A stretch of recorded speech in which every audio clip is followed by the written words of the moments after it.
की पालिकेमध्ये काम करणारे धीरज परदेशी नावाचे कर्मचारी हे पूर्वीचा जो मुकुंदनगर नावाचा एरिया आहे, हिंदू बहुल एरिया होता, त्या एरियामध्ये आता हिंदू अल्पसंख्याक झाला आहे.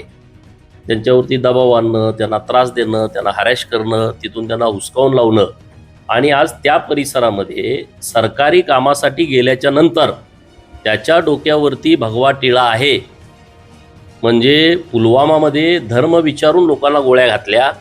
या तरुण आमच्या सहकारी मित्राला त्याच्या कपाळावरचा टिळा बघून त्याच्यावरती अटॅक केलेला आहे आणि त्या अटॅकमध्ये त्याचा दुर्दैवी मृत्यू झालेला आहे.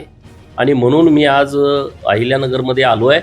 तर आमची भूमिका आणि आमची मागणी हीच आहे की 5 आरोपींना पोलिसांनी अटक केलेली आहे, परंतु हे 5 आरोपी नेमके कोण आहेत, या सगळ्या प्रकरणामध्ये त्यांचा रोल काय आहे, त्यांचा मुख्य संशयित जो आहे ज्याच्यावरती सर्व लोकांचा आरोप आहे तो कुठं आहे, त्याला कधी पकडणार आहेत, आणि याचे सगळे पाळेमुळे शोधायची आवश्यकता आहे. आणि कालचा तर कहर झाला, कारण हे कायदा मानतायत की नाही मानतायत. डॉक्टर बाबासाहेब आंबेडकर साहेबांनी जे संविधान दिलेलं आहे त्या संविधानावरती आपलं राज्य आणि देश चालतो. यांना अजून माहीत नाही इथं शरिया कायदा लागू नाही आहे. तुम्ही म्हणाल तसंच इथं घडल अशी परिस्थिती नाही. आणि म्हणून पोलीस अहिल्यानगरचे आहेत त्यांच्याकडे आमची मागणी हीच आहे की जो मुख्य संशयित आरोपी आहे त्याला तुम्ही अटक करा.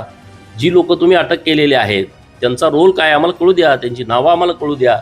आणि जसं माननीय देवेंद्र फडणवीस साहेबांनी संभाजीनगरमध्ये त्या निदा खानला ज्यांनी मदत केली त्या नगरसेवकाचं घर पाडून टाकलं, तशा पद्धतीचा देवाभाऊचा बुलडोजर हा या आरोपींच्या घरावर फिरला पाहिजे.